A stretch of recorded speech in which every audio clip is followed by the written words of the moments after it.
Combien de jours avez-vous laissé passer sans vous en rendre compte? Combien de nuits vous êtes-vous couché en sentant que le temps s'était écoulé et que d'une certaine manière, vous étiez resté au même point? Sénèque nous avertit avec une lucidité qui traverse les siècles, rien ne nous appartient vraiment sauf le temps. Et peut-être que c'est là la vérité la plus dure qui soit, parce qu'elle révèle l'abîme entre exister et vivre véritablement. Chaque heure est une décision invisible. Soit vous l'investissez à grandir, à apprendre, à construire et à renforcer ce qui compte, soit vous la livrez au vide qui draine votre énergie et vous éloigne peu à peu de la vie que vous désirez.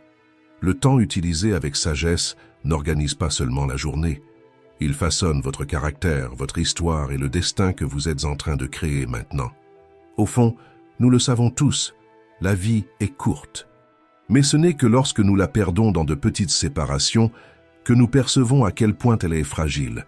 Sénèque disait « La vie n'est pas courte, c'est nous qui la gaspillons ». Et peut-être que le secret de l'intensité réside dans le fait de traiter chaque heure comme sacrée, comme la ressource la plus précieuse que vous ayez jamais reçue.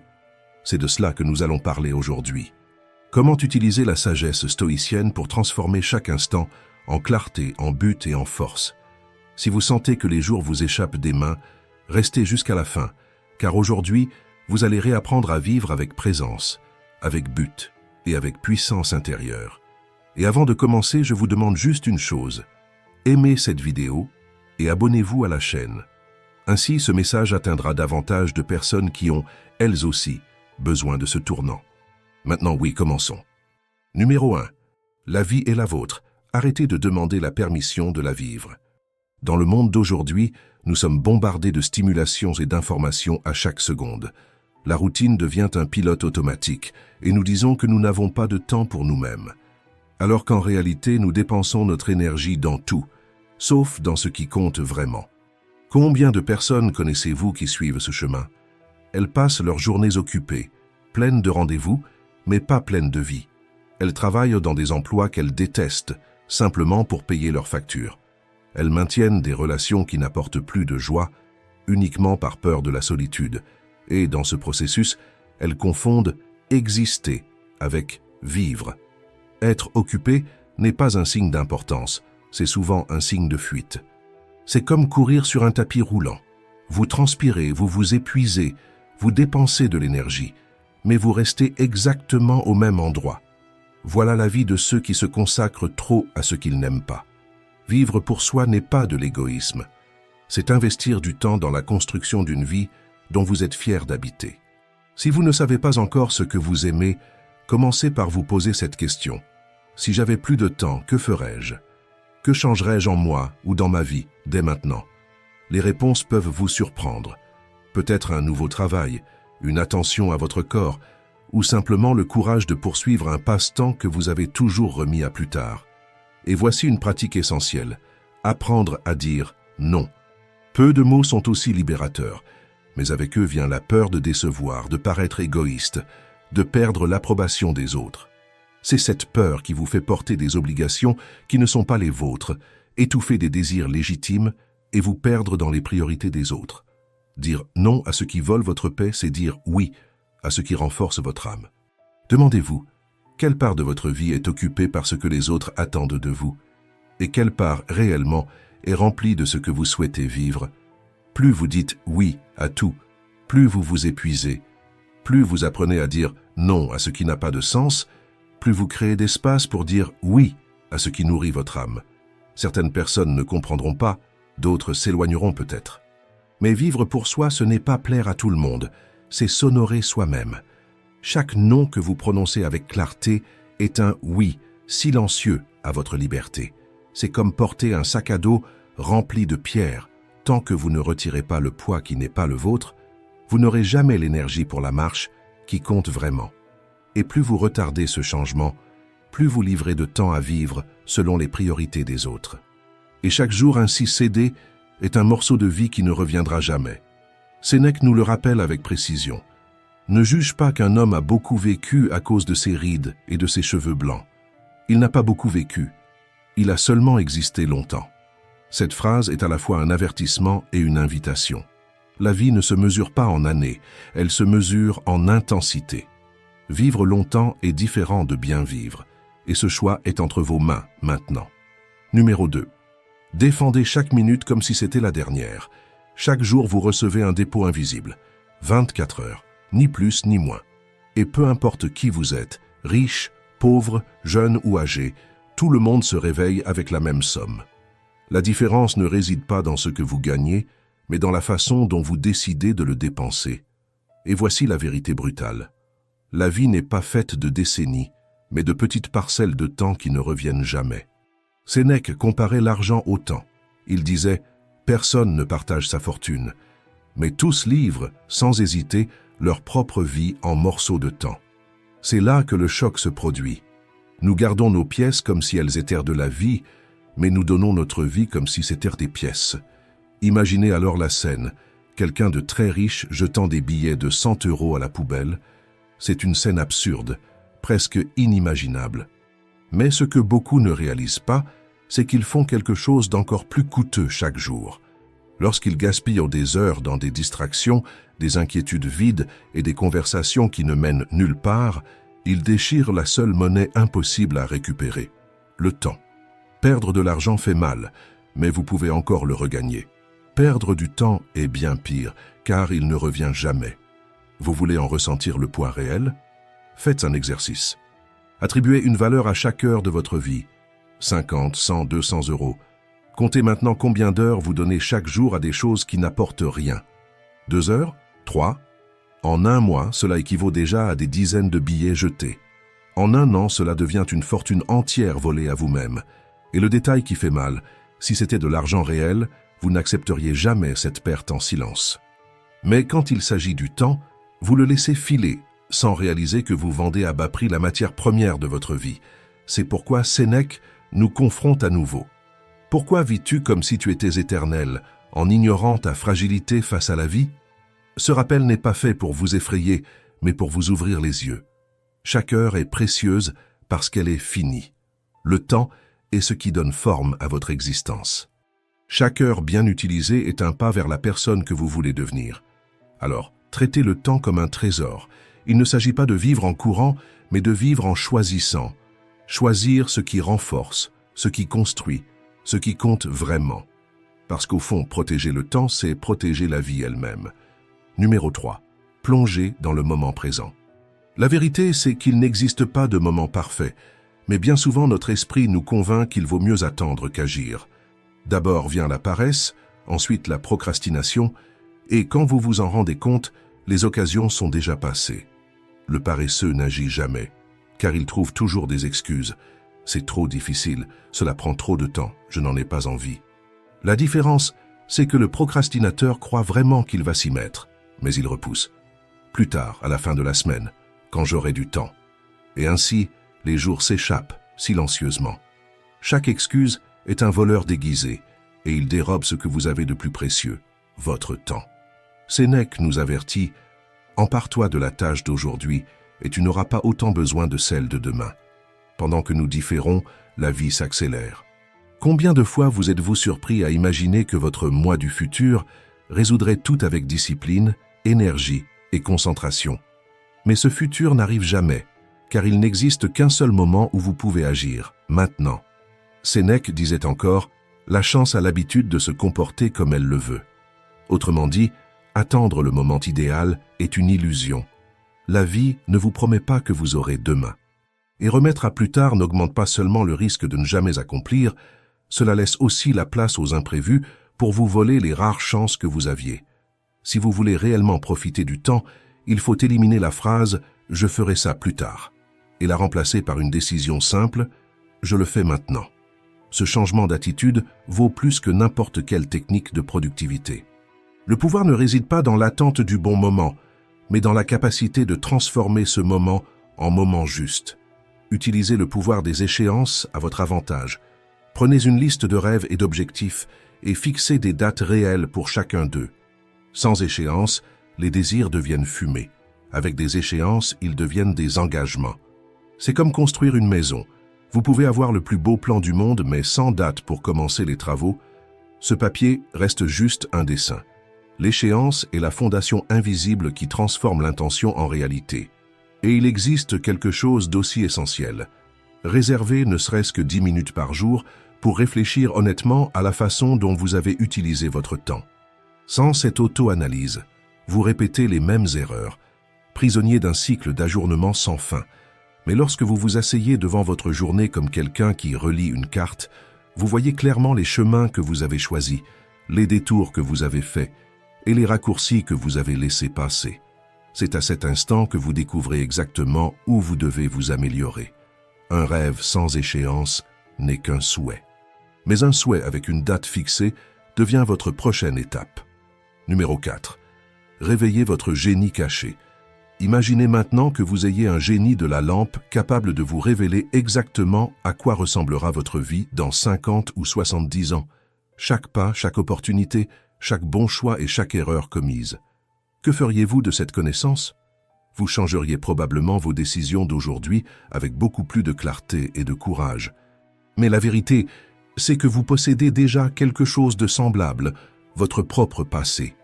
Il est votre génie caché, parce qu'il garde la carte de vos réactions, de vos motivations et de vos sentiments les plus profonds. Quand vous regardez en arrière avec sincérité, vous découvrez des schémas, vous reconnaissez vos forces et identifiez des erreurs qu'il n'est pas nécessaire de répéter. Et voici le point essentiel. Réfléchir au passé, ce n'est pas y rester enfermé, mais utiliser les pages déjà écrites de votre histoire comme des leçons pour rédiger de meilleurs chapitres à venir. C'est comme un voyageur qui décide d'avancer sans regarder la carte de la route qu'il a déjà parcourue. Il peut bien marcher vite, mais il risque de se perdre aux mêmes endroits. Sénèque nous le rappelle avec précision.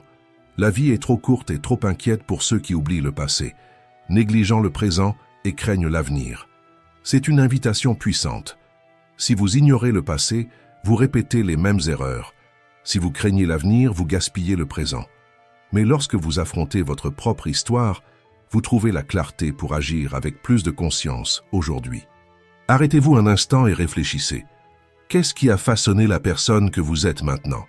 Quelles ont été les erreurs qui ont laissé des cicatrices et quelles ont été les décisions qui ont ouvert des chemins? Quand vous prenez le temps de regarder en arrière avec sincérité, vous découvrez des forces que vous ne soupçonniez peut-être même pas. Et souvenez-vous, souvent, vous ne voyez pas à quel point vous avez grandi parce que vous vous comparez aux autres. Mais lorsque vous regardez votre propre parcours, vous réalisez tout ce que vous avez déjà surmonté, tout ce que vous avez déjà accompli, et cela renforce votre confiance pour avancer. Ne vous comparez pas à la marche des autres. Comparez-vous à la distance que vous avez déjà parcourue. Prendre du temps pour réfléchir au passé, c'est comme consulter une carte avant de continuer le voyage. Non pas pour revenir en arrière, mais pour comprendre d'où vous venez et avancer avec plus de clarté vers l'endroit où vous voulez aller. Votre passé n'est pas une prison, c'est un manuel de sagesse écrit en cicatrices. Celui qui apprend de sa propre histoire gagne la force d'écrire un avenir bien plus grand. Numéro 5. Sortez du scénario et entrez dans la vraie vie. Combien de fois avez-vous déjà repoussé votre propre bonheur en vous disant « quand je prendrai ma retraite, quand j'aurai assez d'argent, quand tout sera parfait ». C'est ainsi que beaucoup passent toute leur vie à se préparer à vivre, sans jamais vraiment vivre. La vérité, c'est que si vous attendez toujours le scénario idéal, vous ne réaliserez jamais que la vie a déjà commencé. La scène est déjà installée, et vous êtes déjà dessus même si vous n'avez pas encore appris toutes vos répliques. La vie ne commence pas quand tout s'organise, elle est déjà en train de se dérouler, maintenant, sous vos yeux. L'avenir est incertain et échappe à notre contrôle. La vie que vous attendez peut-être ne viendra jamais. Pendant ce temps, le présent s'échappe entre vos mains, gaspillé en plans, en inquiétudes et en attentes qui ne garantissent rien. Sénèque compare le temps à un torrent impétueux. Imaginez que vous êtes dans le désert, mourant de soif, et que vous trouvez une source d'eau, mais vous ne savez pas quand elle se tarira. Que feriez-vous? Vous boiriez avec intensité, n'est-ce pas? C'est ainsi que nous devrions traiter le temps. Chaque instant est une gorgée précieuse qui peut disparaître à tout moment. Remettre cette gorgée à plus tard, c'est refuser la seule chance d'étancher votre soif en croyant naïvement que la source sera toujours là. Et c'est l'erreur la plus coûteuse, faire trop confiance à demain et oublier la valeur de l'instant présent. Ne laissez pas la soif de votre âme attendre demain, alors que la seule gorgée disponible est ici, aujourd'hui. Cela vaut la peine de planifier demain, bien sûr, mais jamais au prix de perdre aujourd'hui. Parce qu'au final, personne sur son lit de mort ne regrette de ne pas avoir économisé davantage ou travaillé plus d'heures. Le regret est toujours le même, ne pas avoir vécu pleinement tant qu'il en était encore temps. C'est comme s'entraîner pendant des années pour une course, sans jamais se permettre de franchir la ligne de départ. Vous vous préparez, mais vous ne courez jamais. Le temps ne rend pas les tours que vous n'avez pas faits. Et si vous ne courez pas, vous ne sentirez jamais le vent sur votre visage, ni la victoire de franchir la ligne d'arrivée. La vie exige de l'action, pas seulement des répétitions. Vous ne pouvez vivre qu'un moment à la fois, et vous ne pouvez le vivre qu'une seule fois. Alors ne remettez pas à plus tard. Ne préparez pas la vie comme si elle devait commencer dans 20 ans. Elle a déjà commencé, et elle exige votre présence. Numéro 6. Anticipez le goût de la victoire. Combien de fois avez-vous déjà su exactement ce qu'il fallait faire? Vous aviez le plan prêt, éliminez les distractions. Mais, au moment de commencer, la tentation est apparue. Une excuse, un raccourci, quelque chose de plus facile. Vous regardez le travail, et ce n'est pas le poids de la tâche qui vous paralyse, c'est le vide des premières minutes d'effort. Ce début ressemble à un mur invisible. Il ne fait pas mal. Il ne pèse pas, mais il semble impossible à franchir. Et pourtant, c'est seulement après lui que la véritable énergie apparaît. Cela arrive parce que notre esprit est programmé pour rechercher les récompenses immédiates. La discipline exige de regarder vers des bénéfices qui ne viendront que dans quelques mois, voire dans quelques années, alors que l'impulsion réclame un plaisir instantané. C'est dans cet espace entre le désir à court terme et la valeur à long terme que naît la procrastination. Et voici la douleur réelle. Peut-être avez-vous déjà ressenti la journée se terminer avec cette sensation amère d'avoir tout fait, sauf ce qui comptait vraiment. Le corps fatigué, l'esprit lourd, et malgré tout, la frustration de n'avoir pas avancé d'un pas vers ce qui pourrait changer votre vie. C'est comme courir en cercle toute la journée et se rendre compte, avant de dormir, que vous êtes encore au même point de départ. Sénèque nous le rappelle avec précision. Remettre les choses à plus tard est le plus grand gaspillage de la vie. Cela arrache chaque jour qui vient et nous prive du présent en promettant l'avenir.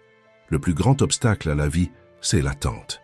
La solution n'est pas d'attendre que la motivation tombe du ciel, mais de créer des raccourcis de récompense immédiates qui vous poussent en avant.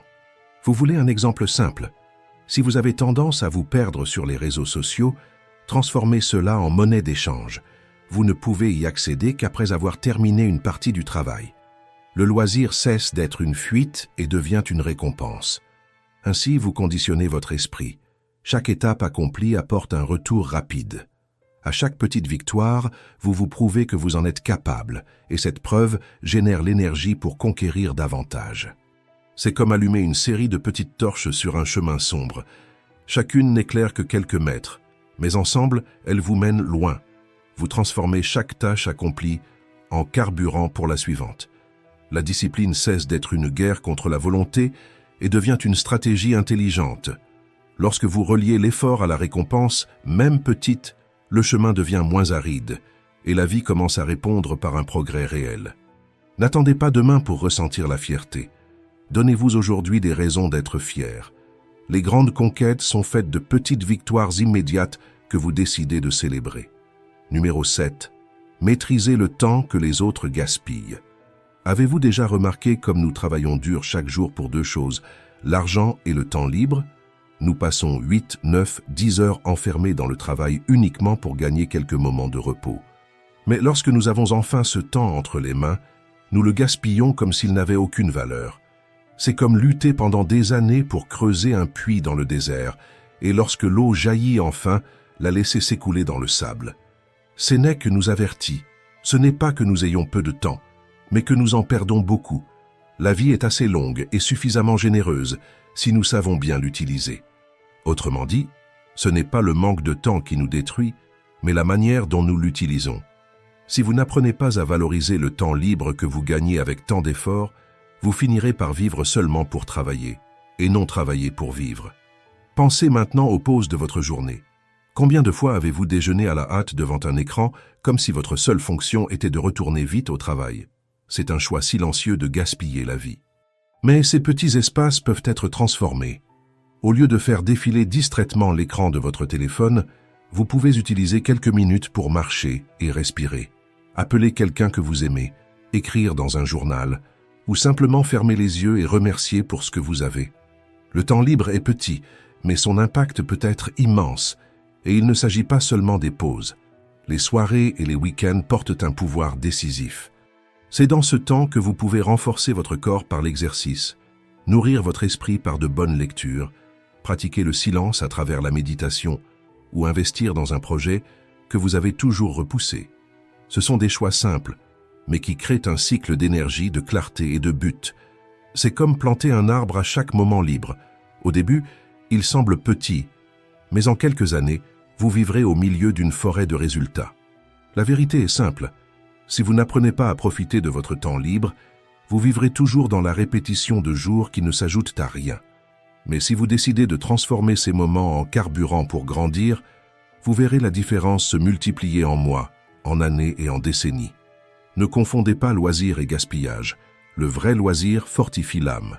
Chaque heure libre peut être la graine d'une vie extraordinaire si vous choisissez de la planter. Numéro 8. Tout ce qui occupe ne remplit pas. Imaginez que votre vie soit comme un grand vase que l'on remplit de pierres. Les grosses pierres sont les rêves, les valeurs, les personnes que vous aimez. Les distractions du quotidien, elles, sont comme des grains de sable. Si vous remplissez d'abord le vase avec le sable, il ne restera plus de place pour ce qui compte vraiment. Mais si vous placez d'abord les grandes pierres, il y aura toujours de la place pour que le sable se glisse entre les espaces. C'est là le piège du temps. Lorsque nous laissons les petits voleurs de temps dominer nos journées, ils paraissent inoffensifs, mais additionnés. Ils dévorent toute une vie. Sénèque nous rappelle, il est impossible de récupérer le temps perdu, mais il est possible de ne pas gaspiller celui qui reste. Voilà le point essentiel. Peu importe ce qui est déjà passé, vous n'avez pas besoin de vous culpabiliser. Ce qui compte, c'est de choisir maintenant comment utiliser chaque heure qu'il vous reste. Combien de fois avez-vous déjà offert des heures précieuses à un défilement sans fin sur votre téléphone, à des discussions qui ne mènent nulle part, ou à des séries que vous n'aimez même pas vraiment, mais que vous continuez à regarder par inertie? Chaque minute passée ainsi, c'est comme jeter une pièce rare, alors que vous pourriez l'investir dans quelque chose qui fortifie votre âme, apprendre une compétence, entraîner votre corps, lire quelque chose qui vous élève, ou parler vraiment avec quelqu'un qui compte. Et le problème, ce n'est pas le loisir en soi. Le problème commence quand la pause cesse de renouveler et devient une fuite. Les réseaux sociaux et les applications sont conçus pour capturer votre attention. Et si vous n'êtes pas conscient, ils volent des heures de votre vie sans que vous vous en rendiez compte. La bonne nouvelle, c'est que vous pouvez inverser cela. Chaque heure soustraite à ces distractions vides est une heure rendue à votre vraie vie. Une heure pour construire, pour nourrir vos relations, pour grandir. Une heure qui, répétée chaque jour, change complètement la direction de votre chemin. Gaspiller son temps dans les distractions, c'est comme vivre avec un verre percé. Peu importe la quantité d'eau qu'on y verse, il ne sera jamais plein. Le changement commence lorsque vous décidez de boucher cette fuite et d'investir chaque goutte de temps dans ce qui compte vraiment. Le temps bien investi devient un héritage. Le temps gaspillé devient un regret. Le choix est le vôtre, chaque jour. Numéro 9. Forge ce que le temps n'efface pas. Imagine que ta vie est comme un grand livre. Chaque jour est une page blanche que tu dois décider comment remplir. Certains chapitres peuvent être écrits avec des conquêtes matérielles, des biens, des réalisations qui montrent tes progrès.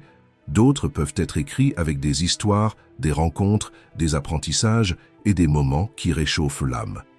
Et à la fin, quand ce livre sera complet, qu'aimerais-tu relire? Voilà le point. Il ne suffit pas de vivre. Il faut choisir comment investir les jours qui s'écoulent maintenant, juste devant toi. Pense à un homme riche. Lorsqu'il reçoit de l'argent, il ne le laisse pas dormir. Il cherche à l'investir dans ce qui produit un retour. Avec le temps, ce devrait être la même chose. Une partie peut se transformer en conquête, mais le plus grand rendement vient de la création de souvenirs et de la culture de la sagesse. Sénèque disait que la mémoire est plus durable que la douleur. Et c'est vrai. Les expériences deviennent une partie de ce que nous sommes. Elles façonnent notre identité. elle guide nos choix. La douleur, aussi intense soit-elle, finit par se dissiper. Mais ce que tu as vécu demeure. C'est comme un voyage gravé en photographies intérieures. Tandis que les objets se cassent ou vieillissent, le souvenir reste vivant, nourrissant celui que tu es. La science confirme cette vision stoïcienne. Le professeur Thomas Gilovich, de l'université Cornell, qui étudie depuis des décennies la relation entre l'argent et le bonheur, affirme « L'un des ennemis du bonheur, c'est l'adaptation ». Lui et d'autres chercheurs ont découvert que les expériences, aussi simples soient-elles, procurent une joie plus profonde et plus durable que n'importe quel objet acheté. Un nouveau téléphone perd son attrait en quelques semaines. Mais un voyage, une conversation qui transforme, un repas spécial ou un éclat de rire partagé avec quelqu'un que tu aimes, cela reste gravé, revient à la mémoire et renforce ta vie pendant des années. Et voici la clé. Tu n'es pas défini seulement par les choses que tu possèdes, mais par les expériences que tu as vécues. Chaque défi affronté, chaque personne rencontrée, chaque moment authentique construit celui que tu es. C'est pourquoi il ne s'agit pas de choisir entre les conquêtes matérielles ou les expériences. Tu peux avoir les deux. Mais n'oublie jamais que les objets se perdent, tandis que les souvenirs deviennent éternels. Qu'à la fin, la valeur de ta vie ne se comptera pas seulement en choses, mais dans les histoires que tu as osé vivre. Numéro 10. Penser, c'est élargir l'univers qui existe en vous. Imaginez marcher dans une immense bibliothèque où chaque livre renferme des siècles d'expériences humaines. En ouvrant une page, vous avez l'impression de vivre non seulement votre propre vie, mais bien d'autres encore. C'est là la force de la philosophie. Elle élargit votre existence, ajoute des siècles à votre vision et donne de la profondeur à chaque instant. Sénèque disait « La vie, bien employée, est assez longue ». Et ce qu'il voulait montrer, c'est qu'il ne s'agit pas de combien de temps vous avez, mais de la manière dont vous choisissez de vivre le temps qui vous est donné. La philosophie est ce qui transforme les jours ordinaires en jours conscients. Elle vous apprend à voir au-delà de la surface, à trouver un sens dans la douleur, à cultiver la vertu au milieu du chaos, à valoriser le présent sans vous perdre dans les regrets ou les attentes. Elle n'ajoute pas seulement des années à votre vie, elle ajoute de la vie à vos années. Et vous n'avez pas besoin de quelque chose de grandiose pour commencer. Chaque lecture, chaque réflexion, chaque minute consacrée à la connaissance de soi est comme ouvrir une nouvelle fenêtre à l'intérieur de vous. C'est comme respirer de l'air pur après des années passées dans une pièce fermée. Soudain, tout paraît plus clair, plus vivant, plus possible. L'école peut vous offrir des diplômes, mais c'est la philosophie qui vous offre la clarté. Les biens matériels peuvent vous apporter du confort, mais c'est la sagesse qui vous donne la direction. Et grandir à travers la philosophie, c'est choisir de vivre non pas à la surface mais en profondeur. Vivez votre meilleure version, affrontez vos peurs, ne cachez plus votre potentiel. Profitez de chaque don, de chaque compétence, de chaque moment de votre vie pour vivre avec intensité. Chaque personne que vous croisez, chaque jour qui se lève devant vos yeux, chaque choix que vous faites est une opportunité de grandir et d'écrire une histoire qui dépasse le temps. Ne gaspillez pas cela, ne vous gaspillez pas vous-même. Ne vous contentez pas de traverser le temps, plongez-y, parce que celui qui grandit en sagesse grandit en vie. Et vivre vraiment, c'est transformer chaque jour en éternité.